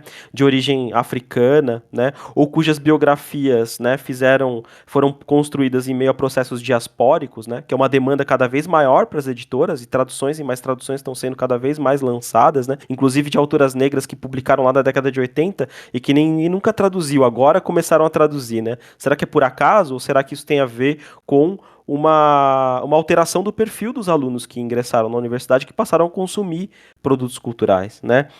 Isso tudo parece reforçar, então, acho que é consequência das mudanças desse perfil do público, dos alunos, né, que ingressaram nas universidades, né, e que tem consumido cultura nos últimos anos no Brasil, né. Aí o que, assim, uma coisa que eu, como uma reflexão final mesmo, para a gente terminar, né, eu queria te convidar a talvez falar um pouco a partir do teu projeto, do projeto que você trabalhou aí no Instituto de Estudos Avançados, sobre como você tem percebido isso, né, e eu queria saber o que você pensa, né, dessa questão, ou seja, apesar de todos os retrocessos, né, que a gente está vivendo, né, no país hoje, né, o contato com as produções intelectuais e acadêmicas protagonizadas por essa juventude periférica, né, que pôde usufruir de uma universidade que você não pôde, da forma, né, de uma forma diferente, né, embora tô longe aqui de querer elogiar e dizer que tá tudo certo, tá longe, a universidade tá toda, né, os padrões de desigualdade se mantêm, como você bem revelou, né, falta de professores negros e tudo isso, falta de uma sensibilidade mesmo para acolher melhor esses estudantes, mas o fato é que mais estudantes, mais uma representatividade maior, né, dessas coletividades está presente nas universidades hoje, né? E eu queria te perguntar, né, se o contato com essas produções intelectuais e acadêmicas, né, protagonizadas por essa juventude periférica, né, usando aqui periferia no sentido mais político, né, e abrangente, se o contato com essas produções tem te deixado mais otimista em relação ao nosso futuro como sociedade, né? Enfim, eu tenho um pouco uma teoria de que o Bolsonaro é uma resposta da branquitude em relação a todas as mudanças que o país está passando, assim, né? No fundo, é uma resposta que mostrou que essas elites elas têm muita força, né? E que elas também podem se empoderar, entre aspas, infelizmente, mas é uma resposta que vem porque esses movimentos de baixo para cima são muito fortes também, e estão cada vez mais fortes, né? E eu acho que a universidade é o grande alvo desses atores políticos hegemônicos, não é à toa, né? É porque a partir da universidade esse pensamento e essa intelectualidade está renovando uma forma de se pensar, de se produzir conceitualmente, reflexões a respeito dos nossos problemas, dos nossos dilemas, né? Das nossas feridas como sociedade, no sentido de tentar reinventar essa sociedade, né? Eu costumo brincar um pouco com essa ideia da antropologia reversa, né? Da antropologia reversa nesse sentido, porque o que é essa ideia de reversa no sentido de engenharia reversa, né? Você pega um equipamento militar, por exemplo, você desmonta ele, vê como ele funciona, aí depois você altera algo nesse dispositivo e remonta ele para ele cumprir uma outra função, né? Me parece que esses coletivos, né, essa intelectualidade, ela tá buscando um pouco desmontar essa epistemologia hegemônica e a cidade também, para tentar alterar alguma coisa nesses dispositivos e remontar ela para ela operar num outro sentido, né? E nesse sentido reinventar a cidade, mas também reinventar uma forma de pensar sobre a cidade, sobre uma série de outras questões que circunstanciam as nossas vidas, né? Enfim, isso foi um comentário geral mesmo, que eu queria fazer para te agradecer, para dizer que foi uma honra e foi uma alegria imensa te ouvir, porque eu realmente sou muito fã do teu trabalho. Uma das coisas que eu mais gosto do teu trabalho tem a ver justamente com isso, quando eu fiz aquela crítica daqueles trabalhos que reforçavam uma hierarquia. O que eu sempre gostei do teu trabalho é que o teu trabalho ia na contramão disso, sempre olhou para esses atores como intelectuais, sempre considerou as reflexões desses atores sob uma perspectiva, sob um estatuto de igualdade epistêmica, né? Nunca olhou de cima para baixo para esses sujeitos, nunca olhou de uma perspectiva culturalista no pior sentido, de engessar eles dentro de uma conformação rígida, né? Identitária rígida. Então, assim, eu sempre aprendi demais com o teu trabalho, minha tese, dialogo muito com a tua tese, porque é isso, seria impossível a minha tese sem a tua tese, né? Eu acho que essas colaborações, elas são muito, muito legais. Eu queria prestar essa homenagem a você, porque para mim realmente o teu trabalho, a tua posição, a tua postura intelectual e acadêmica é uma inspiração. Gente, quero agradecer muito ao convite, né? Foi um prazer estar aqui, poder dialogar, Érica, te escutar. Assim, acho que esse podcast tu já sabe que eu vou replicar aí para vários dos meus alunos atuais e ex-alunos e alunas que pesquisaram, que têm interesse, porque tu faz todo um percurso da tua caminhada e o percurso de reflexão sobre, né, os assuntos que tu trazes que tá enfim, nem tenho como te agradecer, assim, poder te escutar, aprender tanto, agora aqui, estando junto com vocês, então, alegria imensa, me sinto muito honrada de estar aqui, né, de ter sido convidada pelos colegas para estar aqui com vocês e trocar poder nessa manhã fazer essas trocas e estabelecer novas amizades intelectuais, que eu acho que isso é uma das coisas, um dos maiores prazeres da academia que eu tenho, são as amizades que a gente vai tecendo, né. Dizer que eu já vou ficar louca para te chamar para algumas bancas. Em algum momento vai te chegar algum convite, porque, enfim, temos muitas coisas aí para trocar. Que bom conhecer o Guilherme e te conhecer hoje, poder estar aqui para a gente conversar. Agradeço muito, muito, muito. Obrigada, Érica. Começar pelas perguntas e depois eu vou fazer os comentários aí sobre essas palavras tão carinhosas comigo. Gostaria mesmo de falar sobre o projeto, né? Eu falei tanto sobre outras coisas, mas pensando a minha trajetória, pensando a minha produção intelectual, não posso deixar de falar do projeto Democracia, Artes e Saberes Plurais, né? Esse projeto ele foi criado pela ativista social Eliana Souza Silva, a partir de um convite da Cátedra Olavo Setúbal de Arte, Cultura e Ciência do IEA USP. Essa cátedra é um órgão dentro da estrutura do IEA que tem financiamento externo, né, tem financiamento do Itaú Cultural diretamente, e para essa ação do projeto Democracia contou com financiadores também individuais e com o financiamento da Fundação Tid Setúbal. Então, dentro da estrutura do IEA, é um órgão que voltado para as discussões sobre arte, cultura e ciência e que anualmente convida uma personalidade ligada a esses temas de atuação para desenvolver um projeto. No ano de 2018, a convidada foi Eliana Souza Silva e o projeto que ela desenvolveu, o Democracia, Artes e Saberes Plurais, o objetivo principal foi pensar as relações da USP com a periferia, ou aproximar a universidade da periferia. O projeto se estruturou em 3 ações principais. O ciclo de eventos Centralidades Periféricas, basicamente organizou debates com ativistas, artistas e pesquisadores sobre produção cultural e artística das periferias a partir de diferentes linguagens. Todos os debates estão disponíveis na internet e que há alguns meses um livro com a transcrição desses debates também vai estar disponível para acesso público e gratuito. A outra ação que eu coordenei, e foi por conta disso que eu fui convidada a atuar no projeto, foi a criação de uma plataforma digital chamada Conexões USP Periferias, que é uma base de dados sobre as ações e produções da USP com relação as temáticas das periferias e favelas nos eixos ensino, pesquisa e extensão. Então, basicamente, o que nós fizemos foi um mapeamento ou uma pesquisa sobre as ações de ensino, então disciplinas de graduação e pós-graduação da USP focadas em periferias e favela, as ações de pesquisa, então todos os trabalhos acadêmicos, grupos de pesquisa e estudos se relacionam com essas temáticas, e também as ações de extensão, os diferentes projetos que funcionários, estudantes e professores criaram para pensar ações foco nas periferias e favelas. Para além disso, fizemos também, e acho isso muito significativo, um mapeamento de coletivos discentes, protagonizados por sujeitos periféricos ou que lidam também, porque aí a ideia de periferia se alarga também para as periferias simbólicas ou diferentes marginalidades, né, que operam. Então, mapeamos também os coletivos discentes com foco na atuação feminista, negra, LGBTQIA+. Né? Então, é uma base de dados que, nesse primeiro momento, tem mais de 4.000 registros nessas temáticas e onde é possível acessar também toda a história do projeto. Os estudantes fizeram parte da equipe, um detalhamento das diferentes ações, também da catedrática envolvida. Então eu convido a todos a conhecerem a plataforma Conexões USP Periferias. O endereço é www.conexõesperiferias.iea.usp.br. A terceira ação desse projeto é a realização de um censo os territórios periféricos vizinhos a 2 campi da USP. Campus da cidade universitária, no Butantã, onde se investigou, então, ou se levantou dados sobre o Jardim São Remo e o Sem Terra.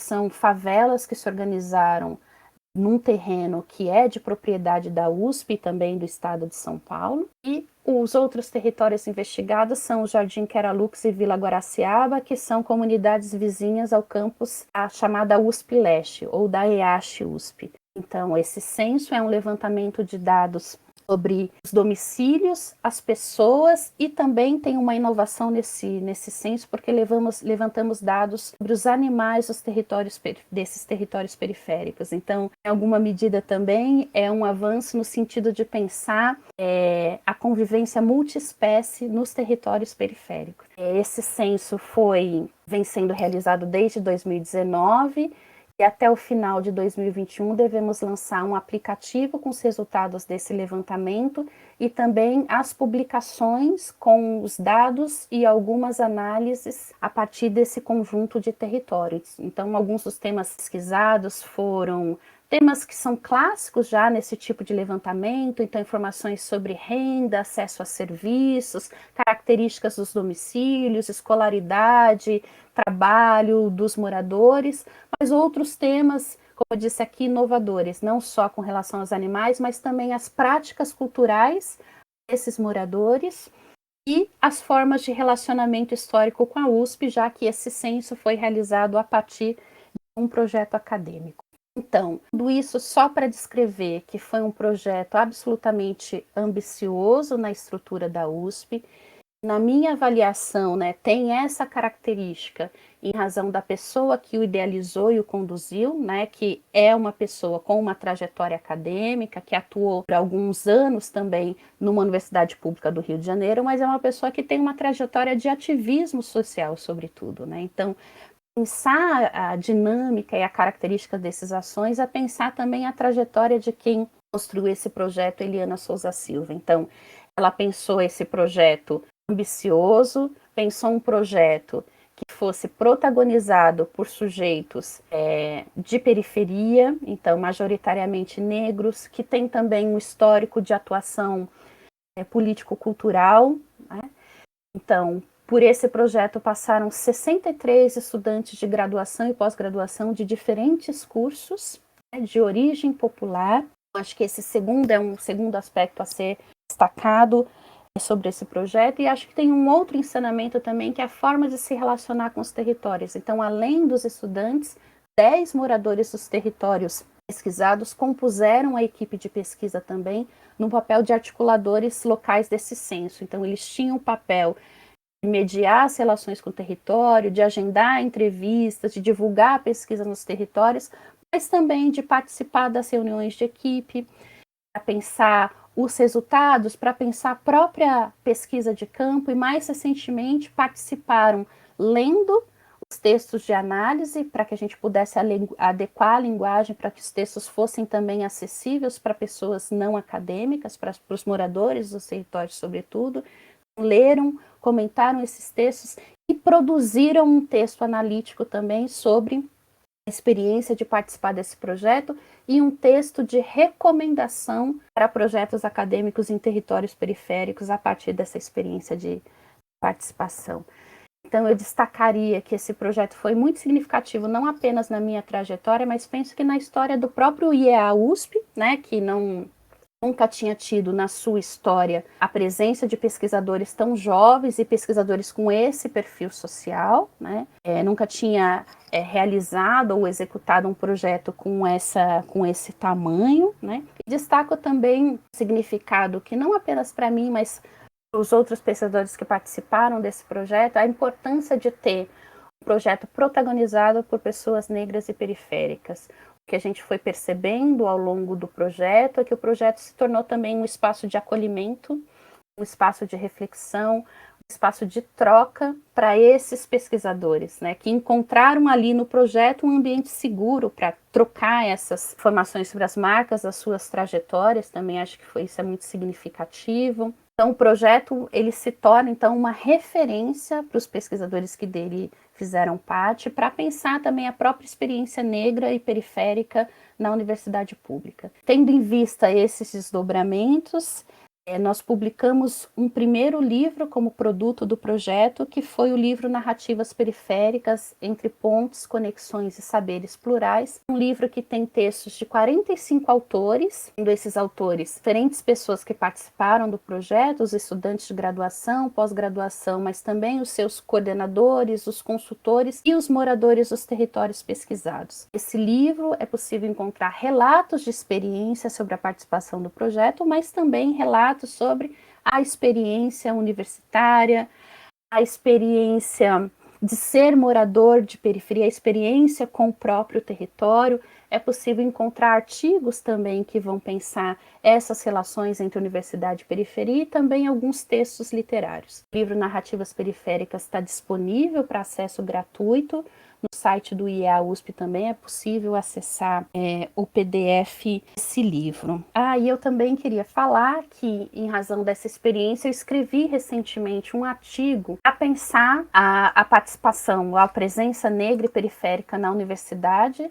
E eu tomei como referência os jovens que participaram desse projeto e tomei como referência os documentos que eles apresentaram para a seleção, para o processo seletivo desse projeto, então seus currículos, suas cartas de motivação, mas tomei como referência também para o conteúdo das reuniões de equipe e os textos que eles produziram para o livro Narrativas Periféricas. Então esse artigo, que tem o título de Não há mais chance de seguir esse caminho, Grafias de uma geração de jovens na universidade pública, é um esforço de pensar justamente a chegada desses estudantes com esse perfil, oriundos de escola pública, negros, moradores de periferias e favelas, à USP. Essa USP que, num contexto recente, também tem algumas políticas de ações afirmativas. Então, algumas dessas reflexões ou as provocações que eu entendo que essa presença provoca na universidade, né, as provocações com relação ao corpo docente, ao currículo, à própria distribuição de bolsas e de convites para participação em grupos de pesquisa. Então, algumas dessas reflexões estão nesse artigo também. Com isso, finalizo aqui a minha participação, agradecendo demais por essa oportunidade de falar e falar tanto sobre as minhas pesquisas, sobre esses produtos mais recentes, sobre a minha trajetória. Agradeço de verdade essa escuta tão qualificada, agradeço as perguntas que me deram a oportunidade de falar de forma mais detalhada sobre essas trajetórias, sobre a minha trajetória e essas produções também. E agradeço, sobretudo, esse carinho, esse afeto de vocês dois aqui, as palavras carinhosas do Guilherme, e para mim é muito gratificante saber que a minha pesquisa foi importante para a sua produção de conhecimento também, que a sua produção de conhecimento também é muito importante para o campo de estudos sobre produção cultural da periferia. Então, fico aqui muito contente por a participação nesse podcast, por conhecer aqui Rosângela, pelas perguntas da Didi. Então, muito obrigada por essa oportunidade e obrigada para quem ouviu até aqui também.